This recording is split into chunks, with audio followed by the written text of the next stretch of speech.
Doctor Shyamprasad Mukherjee ఆనాడు భారతదేశంలో జమ్మూ అంతర్భాగంగా ఉండాలని ఉద్యమ రూపంలో తీసుకువెళ్లిన వ్యక్తి అని కేంద్ర మంత్రి భూపతిరాజు శ్రీనివాస వర్మ తెలిపారు. ఈ సందర్భంగా ఆయన మాట్లాడారు.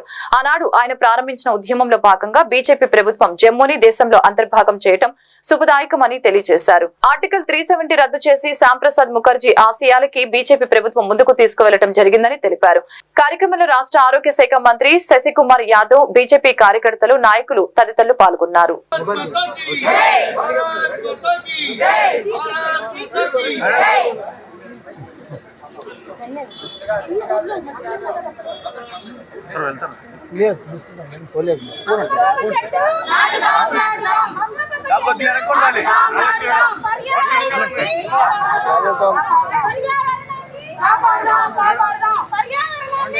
అలా ఎదురు నుంచి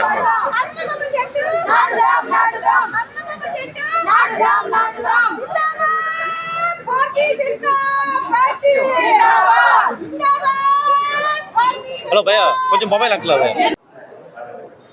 నెహ్రూ గారి మంత్రివర్గంలో పరిశ్రమ శాఖ మంత్రిగా ఉన్నటువంటి శ్యాంప్రసాద్ ముఖర్జీ గారు ఈ సంతుష్టీకరణ రాజకీయాలకు వ్యతిరేకంగా పదవికి రాజీనామా చేసి హిందూ మహాసభలో పనిచేసి అలాగే ఆర్ఎస్ఎస్ పెద్దలతో రాజకీయ క్షేత్రంలో ఒక రాజకీయ పార్టీని ప్రారంభించాలనే ఆర్ఎస్ఎస్ పెద్దల యొక్క సహకారంతో భారతీయ జనసంఘాన్ని ప్రారంభించడం, ఆ తర్వాత కాలంలో భారతీయ జనతా పార్టీగా రూపాంతరం చెందడం మనందరికీ కూడా తెలుసు. ఏదైతే కాశ్మీర్ విషయంలో నెహ్రూ గారి విధానాలకు వ్యతిరేకంగా ప్రారంభించినటువంటి పార్టీ భారతీయ జనసంఘ్,